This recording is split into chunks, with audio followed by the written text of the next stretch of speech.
Hi guys, James at Rampant Lion Reviews again for you today with another beer review. For this one, we are going to head over to Ireland once again, and we're going to have a look at a beer from another brewery that I've never tried anything from before. So these guys seem to be a very prolific brewery. They've produced a lot of different beers, quite a few different styles, and their beers seem to have had good write-ups as well. So I have to say, I'm quite curious to see what the one we're looking at today is going to have in store for us. And nice to finally introduce these guys to you here on the channel too. So yeah, hopefully this is another good beer. Hopefully it makes for an interesting review, and I hope that you guys enjoy my take on it as well. So yeah, for this review then, we are going to head to Dublin, and we're going to have a look at my first beer from Brew. So this particular beer is called Drop. It comes in at 4.5% ABV, and this one is a session IPA. So yeah, curious to see what it's going to have in store for us. But session IPAs, it's a style that I don't review all that many of when I'm back over in Sweden and reviewing the Swedish and Danish stuff, because you just don't find all that many of them actually. And I think the main reason for that is kind of bang for your buck. The Swedish and Danish alcohol taxes make it, more feasible for the breweries to really produce regular IPAs and above, not really lower ABV things, but you get some very nice examples of pale ales and session IPAs here in Scotland and over in Ireland as well. So it is always nice to have a look at this particular kind of sub-style, if you like, when I'm back over here. But yeah, looking forward to this one, as I said. Since this is an Irish review, a couple of shout outs to do, of course. First and foremost to Paul Rogers of Dalriada Imports. It's thanks to him that you guys are getting to enjoy this mini-series of Irish reviews. He very kindly gifted me a lot of these beers that I'm reviewing for you. But yeah, he's been running an import company for Irish beer into Scotland for a good few years now, and he's going to expand it down into England. So do make sure you give him a call or an email if you're interested in stocking some Irish beers in Scotland or England. So yeah, two shout outs as well to some of my beer tubing colleagues, Brendan Sewell of Views on Brews, and also Thomas McCarthy of Window Beer Reviews. Both of them are based in Ireland and reviewing Irish beer a bit more regularly than I am, so make sure you go and check them out and show them some love if you want to see Irish beer reviews a bit more regularly, I guess we could say. But yeah, let's crack on with this review then and see how we go. So, as always with my reviews then, I'll tell you a little bit about the brewery before we taste the beer. If you want to get straight to the tasting, just fast forward. All the usual links are in the video description below. That's the brewery website, the link to my other reviews that hopefully I can do in the future from Brew. This is the very first time I'm trying one of their beers, as I mentioned, but there's all the usual social media down there. If you want to see more reviews, do please consider subscribing to the channel. The whole channel, of course, has a geography-based tagging system, so you can go into the homepage and search for beer based on country, city, state, county, province, prefecture, whatever it is you happen to be interested in. Do check out the playlists of beers from different countries. There is one there for all the Irish beers I've reviewed for you, both from the North and from the Republic, and that is being added to at the moment regularly because of all the beers that Paul gave me. Big thank you to him once again, and as always, please do get in touch and let me know some of the other beers and breweries that you guys would like to see me review. It's always great to hear from you guys that are watching the videos, and the support that you show the channel is hugely appreciated. So anyway, on to my brewery notes then to tell you a little bit about Brew. So Brew are a gypsy, contract, cuckoo, whatever you want to call them, brewery that are based in Dublin in the Republic of Ireland. So the brewery was founded back in 2015 by Shane Kelly, Mike Hussey and Peter Maloney. So by trade, Sean and Mikey are architectural technologists, whereas Peter comes from a background in accountancy. But the three are apparently big foodies at heart, and they got into tasting different beers, and then Shane started homebrewing, and he says that he learned essentially by trial and error while reading various forms of brewing literature, books, internet blogs, and all of these kind of things.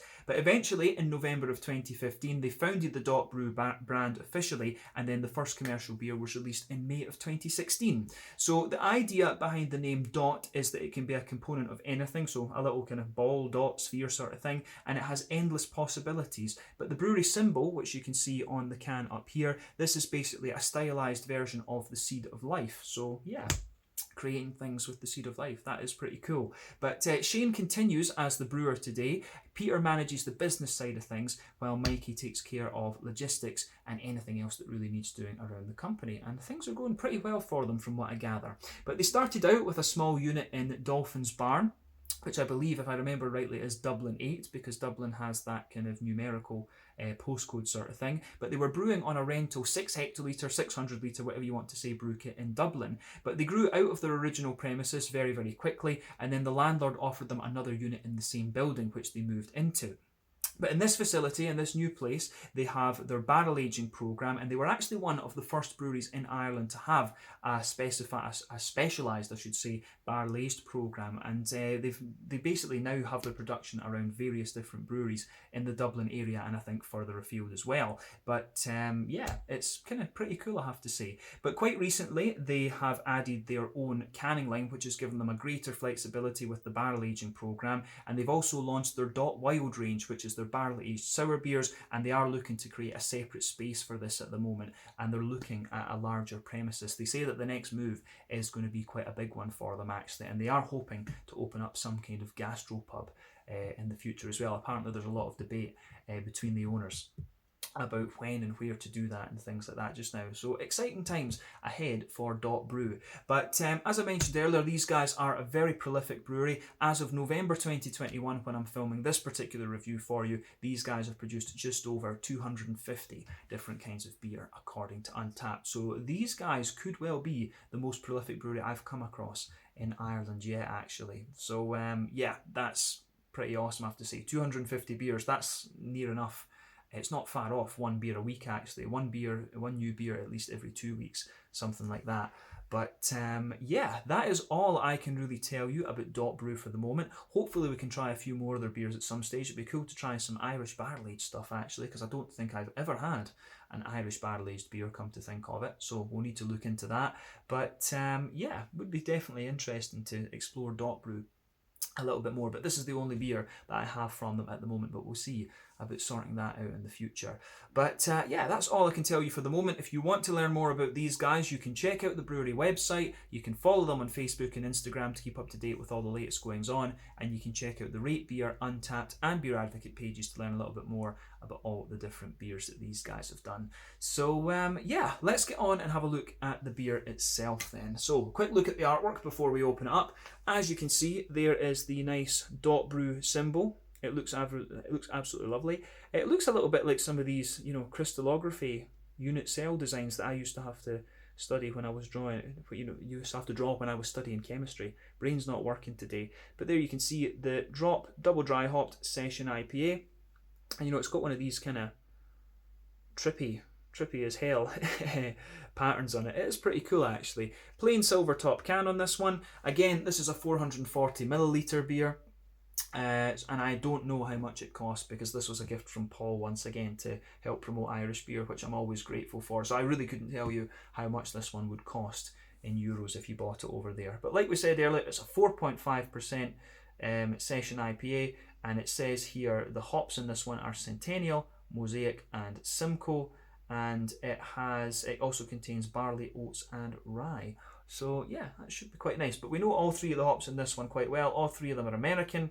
Centennial is about 12% alpha acid. It's going to give you a big lemony zesty character. Mosaic is about 14% alpha acid. It gives you that big juicy kind of tangerine sort of thing. And then Simcoe once again is 12% alpha acid, and it's going to give you a nice, when there's oats in this beer, it's going to give you a really nice kind of soft sort of, you know, it's just soft, juicy, passion fruity mango type character.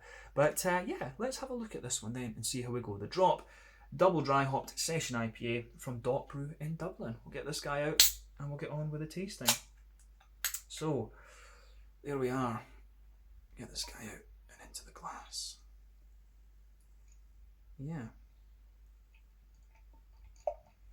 that does look pretty nice actually. It looks a little bit more like a kind of West Coasty. Yeah, let me just sugar it up a wee bit more and see if we get some sediment and things. Ah yeah, you're getting a wee bit more of a naturally hazy character to it just now. So I will add as well, this can was pretty solid when I was opening it up, so I don't think it's at its absolute freshest, but it should still stand up quite nicely, I would think. But yeah, we've got about 3/4 of it out and into the glass for the moment, so we can have a look at the beer. So before the head disappears, you can see that this one is poured with about a finger of a frothy, I would say, cream coloured head. It's definitely not a perfect white head. It is more of a kind of soapy, kind of creamy colour there, but there you can see when the camera zooms in, you've got a nice mix of small bubbles and some bigger kind of bumpier ones at the top. But yeah, it looks very, very nice. But the colour of this one is definitely leaning towards that nice kind of rich blood orangey amber colour. I do like that. I'll put my hand behind the glass there so you can see. Really nice colour to it, this beer. One or two big bubbles sticking towards the side of the glass, a few little ones going up toward the bottom of the head there, but I mean overall it does look very, very nice. Actually, it's got a nice little bit of a naturally hazy sort of thing to it. But yeah, remember the colour of your beer depends on, one, the type of malts that you use. This is going to go a long way to determining the EBC rating. The colour in this one I suspect might be due to the presence of rye, but you've maybe also got some kind of brown sugary leaning malts in there, like a bit of Carapils or, you know, Cara Munich or something like this, something that is just a little bit more brown sugary leaning. But then the length of your wort boil is also going to play a role, because the longer you boil the wort, the more the sugar's caramelised, and thus you get a darker colour of beer. Any adjuncts you put in or any barrel aging that you do can also affect the colour of the beer as well. But yeah, I don't think we really need to care about those variables when it comes to a session IPA. We don't really need to care about those in the main when it comes to any kind of IPA or pale ale or whatever. But yeah, this one certainly looks like a very, very nice beer, and definitely has the appearance of a more kind of West Coasty type session IPA. So yeah, I like that about this one. But yeah, let's have a little look at the aroma of this beer then, and just see how we go. Nothing else we really need to say about the appearance of this one. Oh yeah, that smells really nice actually. Yeah, you can definitely smell the kind of rye, the presence of the rye in this one.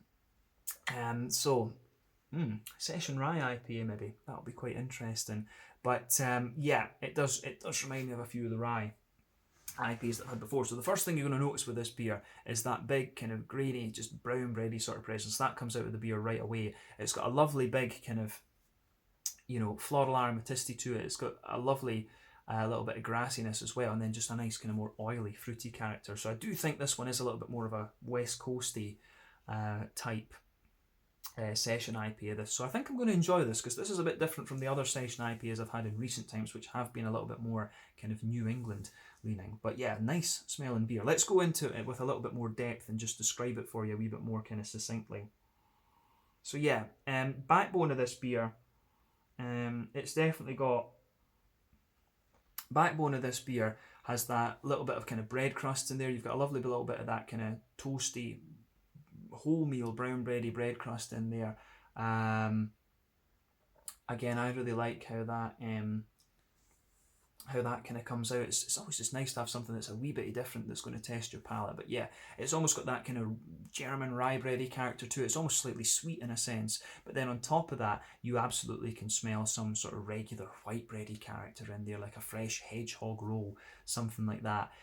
But yeah, there's a wee bit of oaty character in there too. You can definitely smell a wee bit of the kind of smoothness and sweetness of the oats. As I've told you before, when it comes to New England IPAs, one of the ways to tell how old a New England sort of IPA is to look at the aromas that you get from the oats, because when the beer is very, very fresh, they come across as really creamy and slightly sweet, but if the beer's a little bit older, they will become a little bit more kind of dry and powdery in a sense, and sometimes they can give you a wee bit of a slightly porridgey aroma, and you do get a little touch of that porridgey, oaty kind of character out of this one. But with the rye in there, it really gives you that kind of oatmealy type quality, which is interesting. So yeah, you can smell the oats. They've got a little bit of sweetness right in the middle of the nose, but then you've also got a bit of that kind of porridgey character as well. So yeah, on top of that, you've got a little bit of, there is a wee bit of a kind of Werther's Original sort of thing. So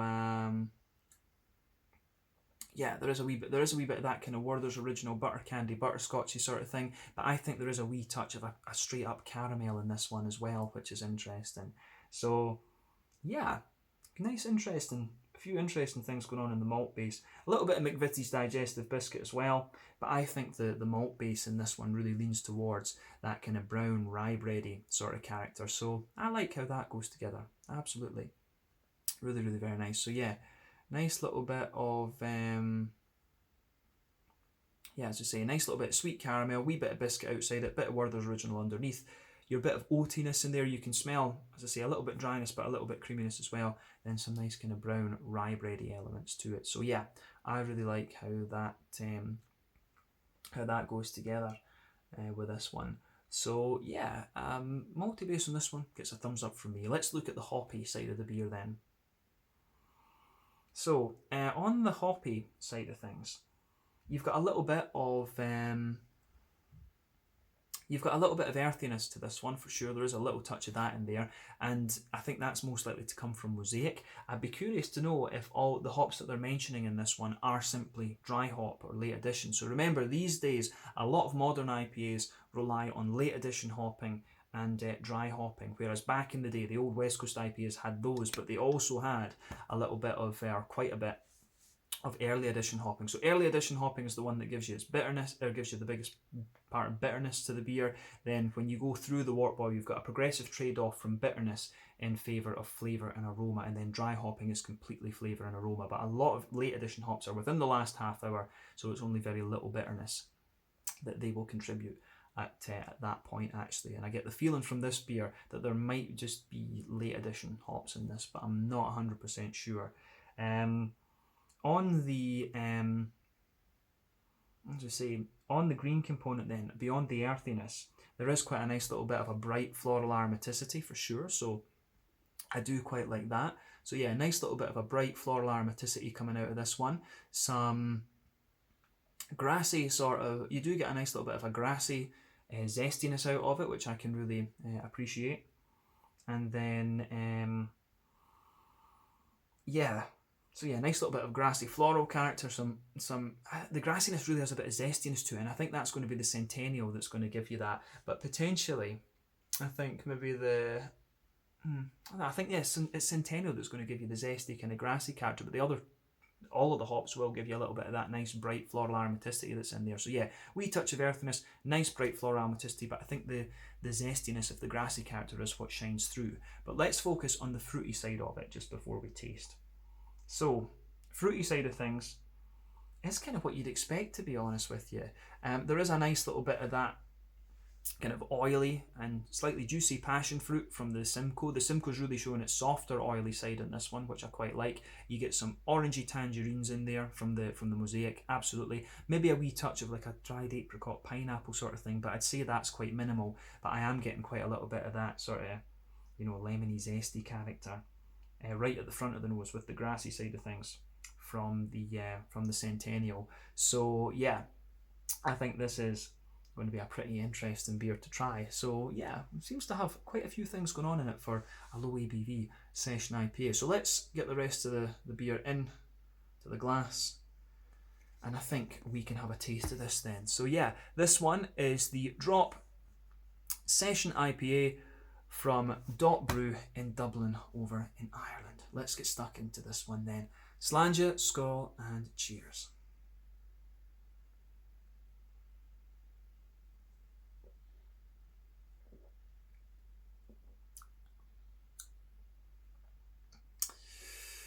Yeah, it is definitely, it is a little bit more of a kind of old school West Coasty kind of rye leaning beer. This one, it hasn't really got much hazier with the last bit of it that we've just poured in there. I did wonder if there could have been a good bit of sedimentation to this one, but not really.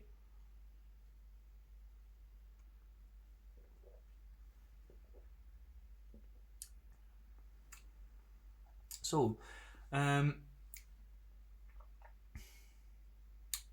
think, yeah, this one, it is quite a nice kind of bready, grainy sort of session IPA. And I have had ones that have been like that I haven't really enjoyed that much, but I think the addition of the rye in this, it gives me something different. I was quite a fan of some of the more red fruity leaning rye IPAs. Like red rye IPAs I always thought worked out really nicely. But this one I think is kind of interesting. Of course, a lot of the IPAs that we're getting these days are New England's, and many of them as well are many of them tend to lean towards the kind of wheaty, oaty side of things. There are a few breweries over in the States that are a little bit more kind of yeasty and farmhouse, and some of them will show the rye leaning side of the beer, such as Alchemist. But yeah, to have this one, which I think is a little bit more of an old school rye type IPA, this one. I think that's quite nice. I had a rye leaning New England IPA from Stigbergets in Sweden recently, and that was good as well. So yeah, this one has a wee bit more West Coasty character to it than that did. But yeah, it's a thumbs up from me. It's a nice, sessionable IPA, this one, which you'd expect going from the fact that it's a session IPA style. So yeah, good job from Brew. I think I need to try a few more beers from them as well, though.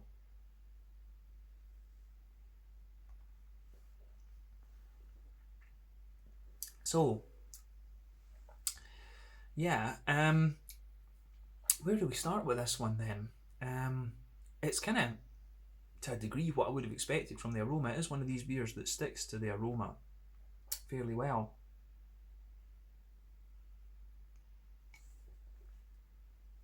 So, across the middle of your palate, then you can feel that nice kind of brown rye bready backbone there. So on top of that, yeah, as I say, the backbone to this beer, it is just a little bit grainy. Let's focus on the middle third of your palate, actually. We'll do it as we always do. So in that middle third of your palate, you've got that nice kind of grainy, bread crusty backbone there. That gets a bit drier the further you go into the aftertaste. If you go toward the front of that middle third of your palate, you will get one or two little woody notes in there. But then on top of the bread crust, you can feel a sort of smoother, brown bready character to the beer, which is nice.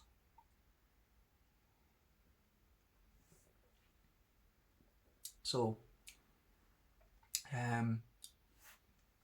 yeah, as I say, nice little bit of kind of, there is a nice bit of that sort of brown bready character in there. And I think that gets a bit thicker and a bit smoother and almost a bit sweeter as well the further you go into the aftertaste. It does have that little bit of a kind of German rye bread type vibe to it. I do miss the German bakeries from when I lived over there. You could always get some awesome fresh bread in Heidelberg. Loved it. But yeah, nice, yeah, as I say, bread crusty backbone, lovely kind of thicker brown rye bread in there. Then on top of that, you're getting the slightly sweeter aspect of the beer. So you can feel down the middle line of your tongue, you've got that oaty character there. And it's a little bit, it has got a wee bit of that kind of wet porridgey sort of thing. So again, I quite like how that goes together in this one. So on top of the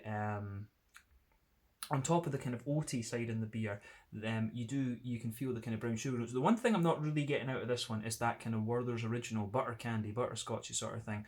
There's only maybe very, very little of that, but you do get a little circle in the dead centre of your palate there, and you can feel the base of that is a little bit more like a kind of slightly toasty brown sugar, and then as you go out towards the extremities of that middle third of your palate, it's certainly got a little bit more. It certainly has a little bit more of a McVitie's digestive biscuity sort of thing.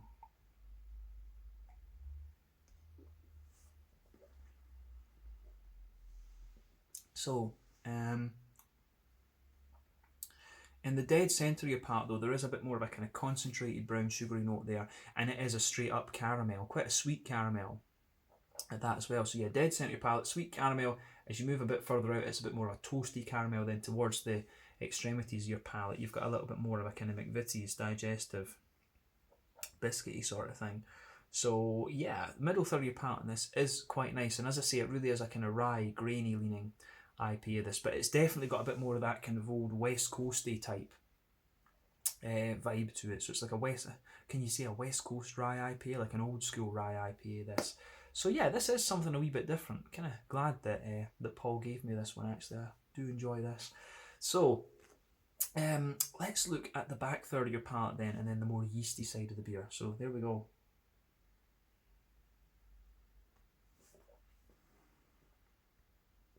Yeah. The back third of your palate then. So the border region between middle third and back third of your palate, again, you get a little bit of a kind of bready, you get a little bit of that kind of bready build up in there, nice kind of bread crusty sort of thing.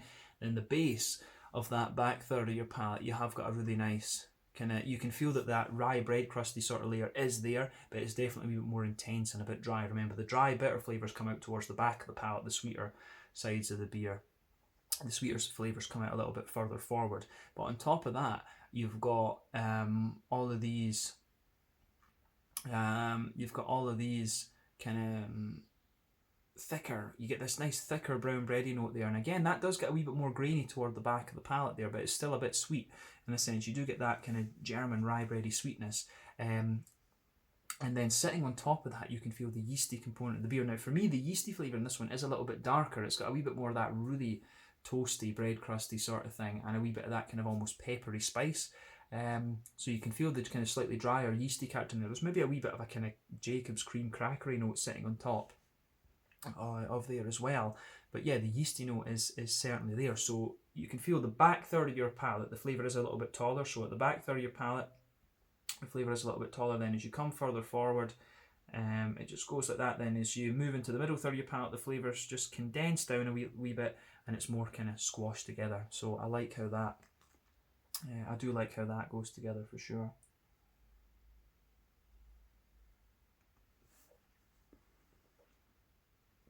So, in terms of the hoppy side of things, then I think we should move on to that. We said everything we need to about the malty and yeasty side of the beer. Back corners of the palate, you've got a nice little bit of earthiness there for sure, and I'm pretty sure that's going to be the mosaic. Although I do wonder if there's maybe another bittering hop in here, but I wouldn't see why they wouldn't just mention that, to be honest with you. Additions of yeah, there could be another bittering hop in there, to be honest, but yeah. The earthiness in here will be at least partially due to mosaic. Mosaic always gives you a wee bit of earthiness, but when you move further forward from that, it actually has a nice little bit of a kind of dank, floral aromatic sort of thing. And it's that dankness that makes me wonder, could there be a wee bit of like Columbus or something like that in this beer? It wouldn't surprise me if Columbus or Tomahawk or something like that had been used as the bittering hop here. But yeah, as you come further forward, towards the front corners of the palate, you can feel that floral aromatic intensity just kind of building up a wee bit, which I really enjoy. But then round the front curve of the palate, you've got that nice kind of you do have that nice sort of bready, not bready, that nice kind of grassy sort of brightness to the beer, and it's like a wet, freshly cut grass. So I do like how that goes together, absolutely.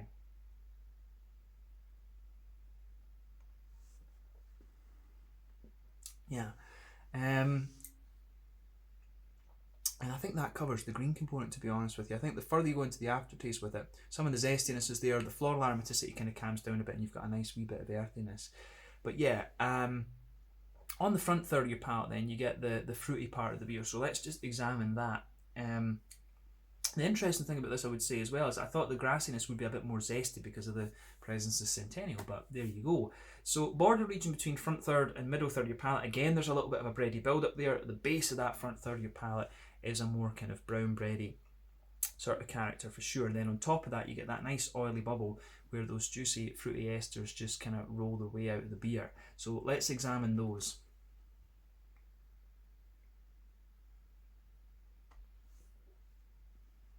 So I'd say, yeah, they are a little bit more kind of oily and slick, like a West Coast type IPA.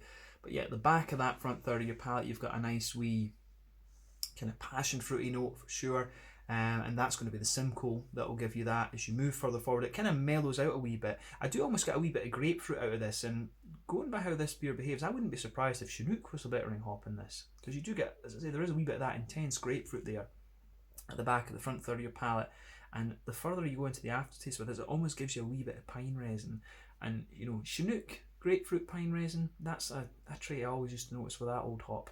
But yeah, when you come further forward, you get a nice oily passion fruit. It does kind of, you mellow out a little bit to be a bit more kind of mango-y as you reach the kind of middle point of that front third of your palate. Then as you move into the front half of the front third, you get the kind of oily tangerine character of the mosaic, and it's actually got a fair little bit of zestiness to it. But as you go just towards the front tip of your tongue, you get that more intense lemony zesty character from the Centennial. So yeah, this is kind of interesting. The mosaic's giving you that big tangerine orange, and the Centennial's giving you the big zesty sort of lemon character. So yeah, the way this goes together, I think, is pretty nice actually. So gets a thumbs up from me. On the mouthfeel side of things, and I think we can kind of round off the review with that. When it comes to the mouthfeel, I would say that this beer is quite, I'd say that it's fairly light. It's not light bodied, it's kind of towards, it's quite a crisp and light drinkable beer, this one. I'd say it's towards the bottom end of mid bodied. Carbonation is quite crisp, it's got that clean mouthfeel. I guess as we are in Scotland, the Irish are proud of their tap water, so you know, it does have that nice kind of clean mouthfeel to it that you're going to get. We've got very pure water in the Celtic nations, of course, but yeah, it has that nice kind of crisp, clean drinkability that you want from a session IPA. When it comes to IBUs, let's have a look at this.